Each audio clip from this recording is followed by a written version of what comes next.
Okay, we're going to start the sermon with a little thought experiment. I want everybody here and everybody at home to close your eyes, and I want you to imagine that you are a piece of software. Oh, no, sorry, no, stop that. You're doing it wrong. Yeah, okay, I'm sorry, you are. The reason I know you're doing it wrong is there's no right way to do it. I mean, what do you even imagine? If I imagine I'm a piece of software, let's say I imagine I'm Microsoft Word, which must be one of the easier examples to imagine. In the first place, where am I? Am I on a screen somewhere? What about all the other screens that I'm also on? If something else shows on the screen for a moment, do I still even exist? Am I on the hard drive? And what am I anyway? Am I the code that makes up the program, the things that the code produces when it runs, the menus and the dialog boxes and the toolbars? Or is none of this the real software? Is the real software the bunch of electrons that are moving on silicon chips on your machine and on Microsoft's machines? It's hard to imagine those electrons know anything about fonts or word counts or anything. For those here who might not know me, I spent a long time in the software industry, and I now study software practitioners and how they enact their values in their work. A lot of times people think of software as a tool. You tell it what to do, and it does it, or at least it should. But what's interesting to me is if you look closer, it's a lot more complicated than that. Okay, we're going to try again now, because I know you can do this. Close your eyes really tight, and this time I want you to imagine what it's like to be a bat. Okay, that was a little better, I guess. A lot of you at least got an image of a bat. Some of you are thinking about the feel of bat fur. Some of you are thinking about the sensation of flying. Some of you are thinking about the way bats smell, which is a little weird, but it's valid for this purpose. But even if you imagine all of that, that's not what it's like to be a bat. Thomas Nagel, the philosopher who wrote the piece, What It's Like to Be a Bat, says, insofar as I can imagine this, which is not very far, it tells me only what it would be like for me to behave as a bat behaves. But that's not the question. I want to know what it is like for a bat to be a bat.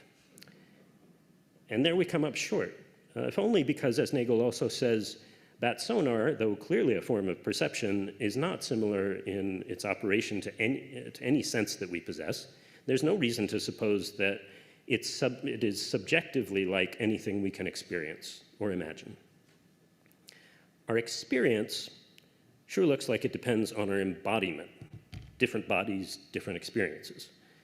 Really different bodies, really different experiences. Nagel doesn't even get into what it might be like for example, to be an octopus with brains in each of its eight arms plus one in the middle. Where would I even begin to try to conceive of what that kind of being is experiencing or how it's experiencing it?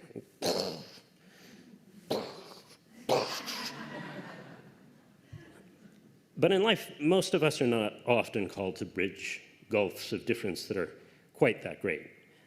Okay, last one. And this one is super easy. Close your eyes one more time and imagine that you are a human being. Geez, maybe you're just not that good at this. I'm not here to make friends. It's true, y'all don't know how to imagine a human being, and neither do I. A lot of you just thought, I don't have to imagine anything. I can just think the thoughts I'm thinking. I can feel the feelings I'm feeling, sense the sensations I'm sensing, and bam, human being. But of course, that's not a whole human being. Being human isn't just what happens in your mind for a few seconds while you're conscious on a Sunday in 2024. You are conscious, right? Some people still have their eyes closed. I'm a little worried.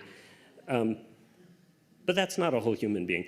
How about the experience of all your trillions of microscopic cells, each of which does stuff on its own, forms a community with all those around it? How about the previous moments of human life and the ones to come? Were you thinking of those? Could you, even if you tried? How about your ligaments? How about the fascia that connect and support your muscles and organs? Not one of you people was thinking about your fascia. It's an anti-fascist crowd, I guess. Yeah, that's right. It's a dad joke on Mother's Day.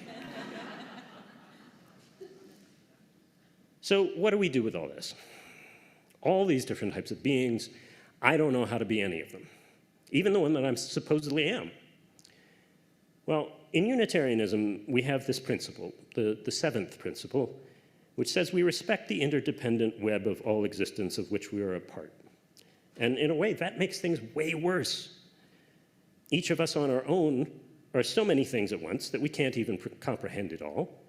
And on top of that, we're connected to so many others, and you're telling me that that includes not just other human beings, but other biological beings and even mechanical beings. Each of them are so many things at once that just, yeah, no.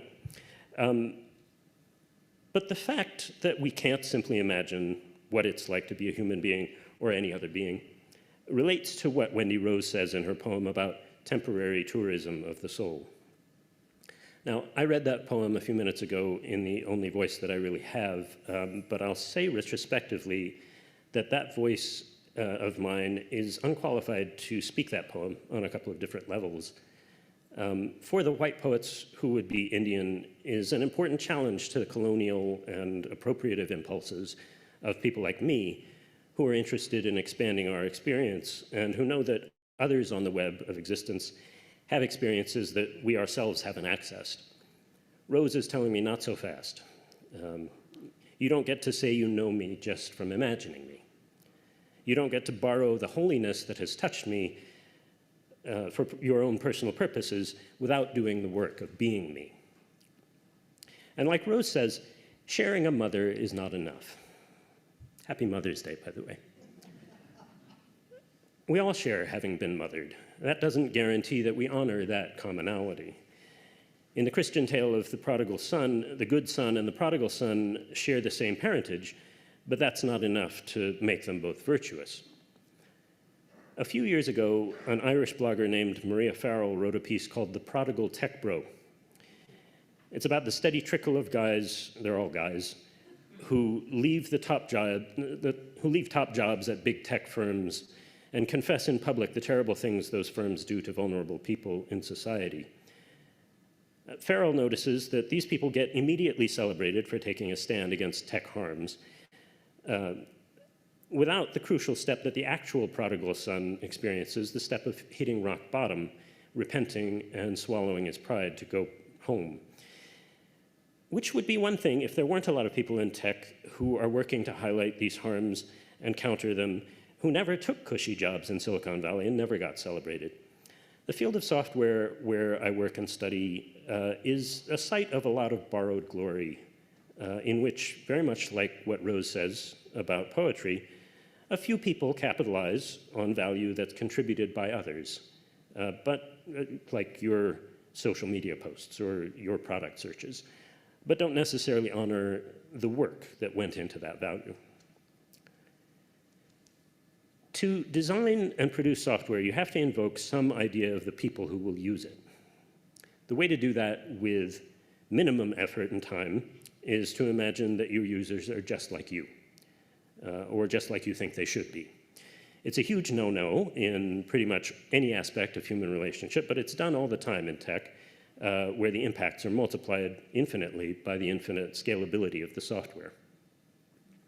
Media scholar Sasha Costanza-Chock has noticed this trend and intervened against it as a key player in the movement of design justice.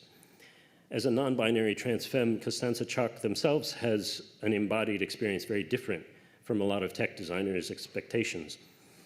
This kind of experience gap produces a lot of products that simply don't have a good idea of their users, even when those users are essentially forced to use their software, like the software that runs in your car and collects your data without your knowing it, or the app that you have to use if you're seeking asylum in the United States.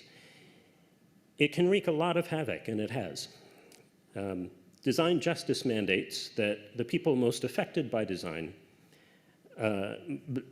decisions are not just consulted in the design process, but where possible, lead that process. Nagel says the best way to find out what it's like to be a bat would come from the experiences of bats, if we could only access them. Similarly, Costanza Chock's motto is "Nothing about us without us." But really, this is a newfangled incarnation of an old problem. I first came across Wendy Rose's poem in an essay by Donna Haraway, who's one of the biggest names in my current academic field. Haraway echoes the sentiment of the poem, saying, "One cannot be either a cell or a molecule or a woman, colonized person, laborer, and so on, if one intends to see and see clearly, and see from these positions critically. Being is much more problematic and contingent." And here I agree with Haraway. Being is problematic. I might think that I can answer that "where are you" question much more easily about myself than about Microsoft Word. I'm standing here at a podium, ain't I? But kind of like with Word, there are representations of me in all of your minds. My image is on the web for anybody to see. Memories of me are with people in far parts of the world. I might not think these things are the real me, but the only way anyone else ever interacts with me is through my representations in their minds. And if I get really precise about it, the only way I ever interact with myself is through my own representations of me. So I don't even know if I'm much more locatable than a piece of software. Being is problematic, in part because being is always multiple. In other words, I am plural, and so are you, which is kind of convenient for Pluralism Month. It's also a relief, because that means there's no one singular me that I have to defend or mourn or assert, which makes me a little more free to relate to others who are also plural. We have that in common, after all. Nagel says it's impossible for a human to imagine the bare subjective experience that presumably exists in the middle of all the bodily and behavioral facts there are about a particular bat. But he also mentions that this shouldn't surprise us because we can't do this with other people either. And I'm going to do him one better and say we can't even do this with ourselves. Nagel says that even if you're a materialist and don't believe in any kind of separate vitalist spirit or soul, you can't understand how conscious experience arises from physical processes of the kind that we can observe in one another. But of course, if you only ever saw running software, you might never be able to understand that it arises from code, let alone electrons on silicon chips. A few years ago, Damian Patrick Williams, who's an STS scholar at Virginia Tech, wrote a piece called "What It's Like to Be a Bot," in which he talks about the possibilities for subjective experience among digital beings. Similarly to Nagel, he concludes that they are fundamentally different from what we can imagine because they're differently embodied. Like Costanza Chock, Williams connects this difference to difference in how people are treated. And he says, if we want to live in a world that recognizes and accepts differences in consciousness, then we must start by believing one another about our different lived experience and recognize that we must spend time working to understand these different kinds of minds, especially any minds and lives that have been oppressed, disregarded, and marginalized, because they will have developed knowledge and survival strategies to which we otherwise would not have access. It becomes easier to spend that time and put in that work when we realize that we are only temporary tourists, even in our own souls.